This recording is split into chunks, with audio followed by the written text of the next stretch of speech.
নমস্কার। আমি এখন কইতাম কিনা মাত্র প্রেসিডেন্ট ভাইস প্রেসিডেন্টের সব হইয়া গেছে যে আমরা বরাকবালি পিপুলস হেল্প সোসাইটি হসুরে যেটা বানানি হয়েছে এটা হইলে কি আমরা খালি মানুষের হেল্পের লাগি মানুষ হয়েছে এগুলো যে হেল্প করতে গিয়ে যে কোনো হেল্পে এগুলো যে হেল্পিং পাইবা কিছু না এগুলো মেইন উদ্দেশ্য হইল গিয়া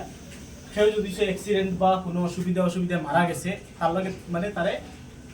বাড়ি পৌঁছানি পর্যন্ত হইলে গিয়ে এগুলো যে সোসাইটি আছে এটাই সাহায্য করা হবে কিন্তু এর মধ্যে 2-3টা অ্যাসোসিয়েটিস আছে ওটাতেই সাহায্য করা হবে কিন্তু তার মধ্যে 2-3টা অপশন আছে সেও যেমন ধরো মদ বা সেও অন্য কোনো পার্সোনাল তার কোনো বিবাদ নিয়ে সেও দরবার করিয়া বা এরকম কোনো জিনিস করিয়া মার্ডার করিয়া মারা গেছে এইরকম কাজে এটার থেকে কোনো সাহায্য পাইতো না এগুলো একমাত্র হচ্ছে কোনো অ্যাক্সিডেন্টে বা বিনা কোনো অসুবিধার কারণে বা কোনো বিমারির কারণে মারা গেছে এর লাগে নিজে তো সাহায্য পাইতো হেল্প হইতো না মারামারি করিয়া বা কোনো ফ্যামিলি কোনো যেমন ধরো কোনো সুগ্রীব ব্যাপার নিয়ে কোনো অসুবিধা এনে কিছু হয় তাহলে এগুলোতে কোনো হেল্প পাইতো বা মদ খাইয়া এলা জিনিস কিছু আছে যেমন ধরো কেউ আছে মদ খাইয়া মানে হয়ে গেছে এইরকম জিনিসও এগুলো সাহায্য পাইতো না। আর সবার কাছে আমার একটা অনুরোধ যে আমরা যে যত জানে আমরা এই ভিডিওটা দেখায় বা শুনরায়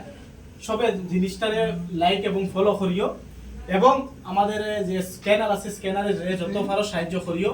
কারণ 1 টাকা 2 টাকা 3 টাকা করে সাহায্য করলে বহুত টাকা হয় যে আমরা 10 টাকা করা লাগবে 100 টাকা করা লাগবে এগুলো কিছু নেই যার যারই মনের যত হয় তত সাহায্য করিও। আর ওখানে আমি আমার বক্তব্য শেষ করি। ধন্যবাদ।